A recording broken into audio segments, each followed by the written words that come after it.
ஓம் சாந்தி. K Surajbhai அவர்களின் தாரணை வகுப்பு. வாழ்க்கை என்பது மிக அழகானதொரு பயணமாகும். இதனை அழகாக்குவது, இதனை என்ஜாய் செய்வது, ஆனந்தத்தினால் இதனை நிறையச் செய்வது நமது கைகளில்தான் இருக்கிறது. பலரும் இதன் அழகை புரிந்து கொள்வதில்லை, வாழ்க்கைக்கு முக்கியத்துவம் கொடுப்பதில்லை. சின்ன சின்ன விஷயங்களுக்கெல்லாம் தனது வாழ்வின் ஆனந்தத்தினை இழந்து விடுகிறார்கள். சற்று சிந்தித்து பார்ப்போம், தனக்குத்தான் பேசிக்கொள்வோம். நமது வாழ்க்கை என்பது மிகுந்த முக்கியத்துவம் வாய்ந்ததாகும். உலகில் மனிதர்கள் இது காலம் வரை 84 லட்சம் உயிரின வகைகளில் பிறவி எடுத்த பின்புதான் மனித பிறவி கிடைக்கும் என்று கூறியிருக்கிறார்கள். அந்த விஷயம் தவறானதாகும்.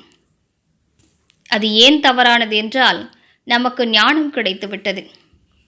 மற்றொரு விதத்தில் கூற வேண்டுமென்றால், மனித பிறவி எடுத்த பின்பும் மனிதர்கள் விலங்குகளைப் போலவே இருந்து விடுகிறார்கள்.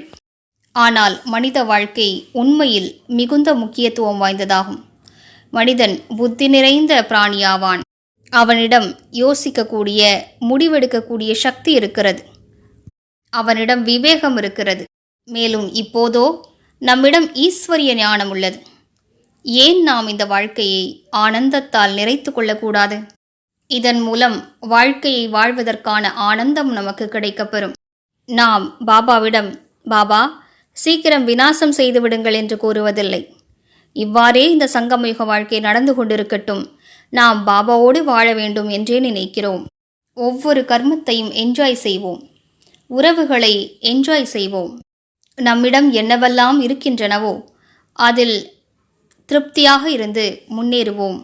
திருப்தியாக இருப்பது என்றால் முன்னேறுவதற்கான முயற்சி செய்யக்கூடாது என்று பொருளல்ல. மாறாக, எங்கே திருப்தி இருக்குமோ அங்கு சகஜமாகவே முன்னேற்றம் ஏற்படும். திருப்தி நிறைந்த மனிதர் அவசியம் முன்னேறுகிறார். ஆனால் சிலரோ நாம் திருப்தி அடைந்து விட்டோம் என்றால் முன்னேற்றம் அடைய மாட்டோம் என்று நினைக்கிறார்கள். ஆனால் திருப்தி தன்மையோடு முன்னேறுவதுதான் விவேகமாகும். சோதித்து பார்ப்போம்.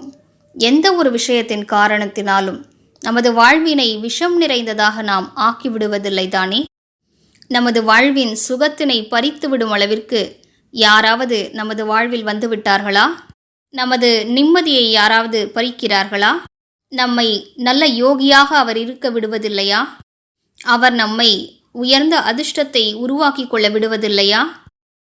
இவை நமது கர்மங்களின் பலனே ஆகும். இருந்தாலும் இவற்றிலிருந்தும் நாம் முன்னேற வேண்டும்.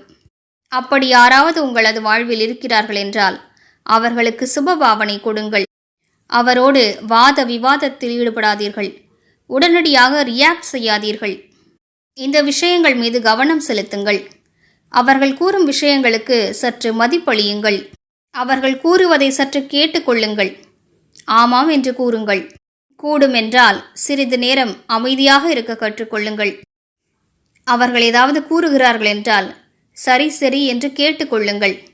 நாம் அவர்களுக்கு மரியாதை கொடுப்போம் என்றால் அவர்களும் நமக்கு மரியாதை கொடுக்க துவங்குவார்கள். நாம் அவர்கள் கூறும் ஒவ்வொரு விஷயத்திற்கும் விவாதத்தில் ஈடுபட்டால் அவர்களும் நமது ஒவ்வொரு விஷயத்தையும் எதிர்த்து பேச நினைப்பார்கள். அதன் காரணமாக இருவரது அகம்பாவமும் விழிப்படைந்த நிலையில் இருக்கிறது. நமது வாழ்வினை ஆனந்தத்தால் நிறைத்து கொள்ள வேண்டும். வாழ்வில் பிரச்சனைகளும் தடைகளும் ஏற்படவே செய்கின்றன. ஆனால் அவற்றை கூட சகஜமான உணர்வோடு கடந்து செல்ல வேண்டும். சகஜமாக கடந்து செல்வதற்கான ஆதாரம் முதலில் அவற்றை ஏற்றுக்கொள்ள வேண்டும். நமக்கு யார் உறுதுணையாக இருக்கிறார் என்பதை நினைவில் வைப்போம். அவ்வப்போது என்ன நடக்கிறதென்றால், மனிதர்கள் பிரச்சனைகளில் அந்த அளவிற்கு குழம்பி போகிறார்கள். எனக்கு சுயம் பகவான் உறுதுணையாக இருக்கிறார் என்பதை கூட அவர்கள் மறந்து விடுகிறார்கள். அவர் எப்படிப்பட்டவர் என்றால், அவரது துணை கிடைத்த பின்பு வேறு யாருடைய துணையும் அவசியமானதல்ல. அவரது துணை கிடைப்பதால் வாழ்க்கையின் பயணம் ஆனந்தத்தால் நிறைந்து விடுகிறது. அவரது துணை கிடைப்பதால் அனைத்து பொக்கிஷங்களும் நம்மிடம் வந்து விடுகின்றன. எனவே இன்று முழு நாளும் அவரது உறுதுணையை அனுபவம் செய்வோம். முதலில் இந்த உணர்வினை நன்றாக விழிப்படைய செய்வோம்.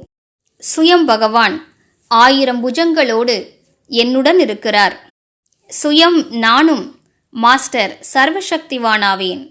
மேலும் சர்வசக்திவான் தனது தாமத்திலிருந்து கீழே இறங்குகிறார். அவரை நமது குடைநிழலாக ஆக்கிக் கொள்வோம். சர்வசக்திவான் தனது ஒளிமயமான கிரணங்களை நாலாபுறங்களிலும் பரப்பியபடி கீழே இறங்கி வந்து கொண்டிருக்கிறார். இவ்வாறு காட்சிப்படுத்தி பார்ப்போம்.